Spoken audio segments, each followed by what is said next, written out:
Hi, this is Kathy Weymouth from Tune the Temple, and today I want to talk about a topic that I've been dealing with, and it's called beating the winter blahs. Okay, this is February 1st, and look, it's still dreary outside. I sat here on purpose so you could see what it's like at home here in Vermont, and what January's been like. Most of it, usually it's a little bit more sunny, but it's been cloudy, and now here's February, it's still cloudy. Okay, so I've been experiencing a bit of the winter blahs, and I thought maybe I could just encourage you and encourage myself by coming up with some ideas on how to beat this. Okay, well, one idea would be I'd love to go to Florida and visit my dad. So I'm going to look at flights tomorrow. But I mean, apart from actually escaping, what can we do? So let's just talk about why are we experiencing the winter blahs. First of all, I think coming out for the holidays, when it's been so busy, we've eaten so much food, it's almost like we're catatonic. And then we come into January and the days are shorter, the temperatures are cooler, we can't be outside as much, especially if you're in the northern hemisphere like I am. It's just not a great mix of things. And so we come into this season. And then on top of that, a lot of people put pressure on themselves to set these New Year's resolutions. And I talked about why they fail in my previous video. So if you haven't had a chance to watch that, that was recorded on January 28th, 2024. Okay, so that was why New Year's resolutions fail. So you might want to watch that. But don't put the pressure on yourself to set a lot of intense goals right now. And I'm going to elaborate a little bit more about that because this is the season of the blahs. This is the season of hibernating.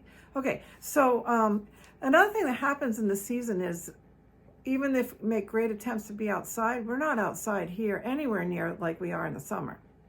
And I can't put my convertible top down because my convertible is stored in the barn and it would be way too cold to drive around with the top down. So I'm not getting anywhere near the fresh air that I usually get. Okay. And then I also suffer from SAD, that seasonal affective disorder. I don't know if you do as well, but a lot of people do that when you're in these climates where the days are shorter, there's less sunlight, the temperatures are colder, you actually experience a sort of a depression that has two effects. It causes your energy to drop and it causes your mood to drop. So you're experiencing sadder moods, and it's just a reality for some people. This kicks in the fall, it goes through winter, and then it actually lifts in the spring and summer for most people. So that's another thing that might be affecting you. So I do have a suggestion for that as well. So we're recovering from the holidays. We've got this guilt because we've already failed at our New Year's resolutions. We don't have a lot of energy. We don't have a lot of sun. And what can we do about it? What are some things we can do? Well, first of all, let me just show you my happy lamp. Okay, so this is a Verilux, I think it's called Verilux. Yeah, Verilux happy lamp and happy light. Now, if you suffer from SAD, this is really helpful. They suggest 30 minutes to 2 hours every morning to sit in front of it. So, I mean, it wasn't that expensive. I got it on Amazon. So I would really highly recommend that, or any other brand that you find with a good, good rating. Okay. Another thing that you can do, so that's one thing. A second thing, try to find some fun activities that really work for you, for your personality. Like if you're an introvert, a fun activity for you might be to just take a bubble bath with candles and read a good book. Or if you're an extrovert, a fun activity for you might be to go out and find music. Our band is playing this Saturday. There are bands playing in restaurants. Go out, get amongst people, do something fun once in a while that just recharges you. Okay, so find some fun activities and really purposely plan to do some of those. Okay, another thing I think that really helps in these wintertime blah months is to do some kind of handcraft, because when you do knitting, crocheting, embroidery, this kind of thing is very calming. These motor skills calm your soul. And so if you haven't done any knitting in a while, go grab your knitting needles and just sit and just be quiet, or be with some nice quiet music, or even in front of a nice movie, and just get your hands moving in these fine motor skills, and you'll find yourself being calmed and refreshed by that. And you could even take up a new craft. I started sewing again. I got a project going for my grandchildren. So as long as it's relaxing, pick up a new craft. If it's really frustrating, ditch it. Okay. Now, the biggest thing I want to talk about, which I mentioned in last week's video, this is the time to follow the rhythms of nature. Look what's happening out here. Okay. Over here is the beaver pond. I think it's right there.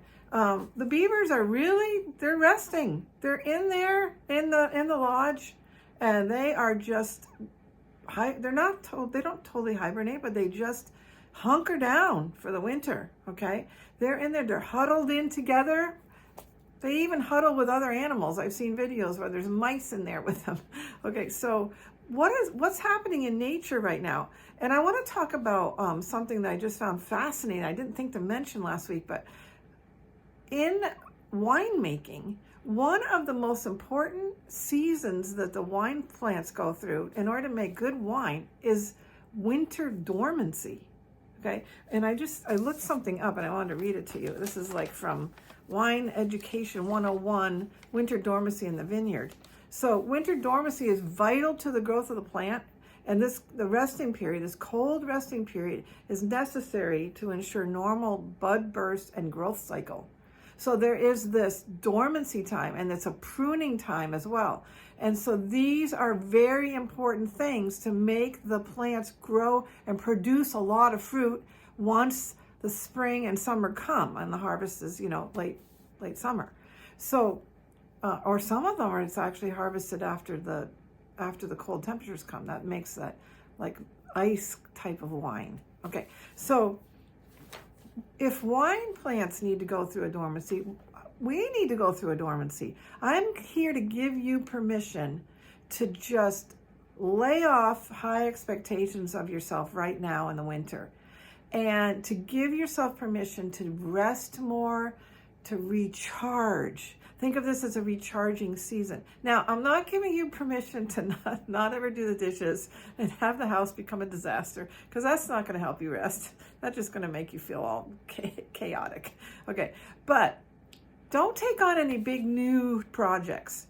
And don't set these New Year's resolutions right now. Give yourself permission to rest in this season, okay? It's so, so important. This is a season of recharging. Think about sleeping more, because if you follow the sun, if we didn't have electricity, we would be going to bed a lot earlier. How can you sleep more? Turn off your screen an hour before you decide to go to sleep, and maybe just read during that last hour.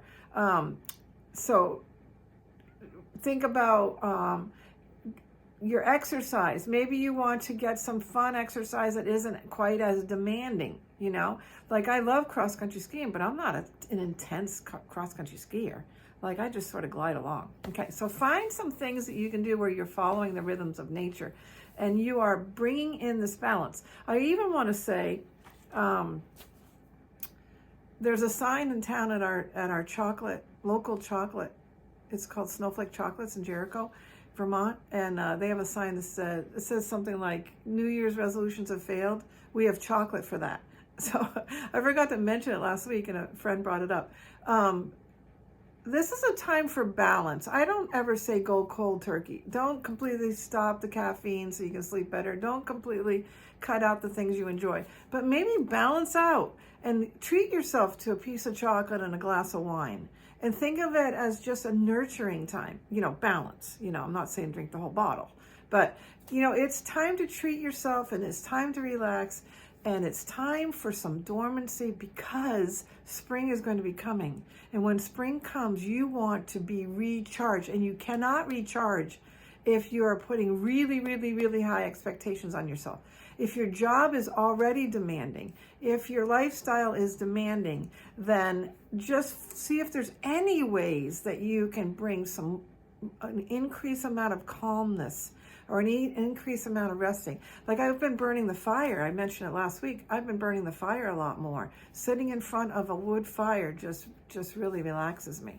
Okay, so this is Kathy from Tuna Temple. One of my main missions is how to help you to take better care of yourself.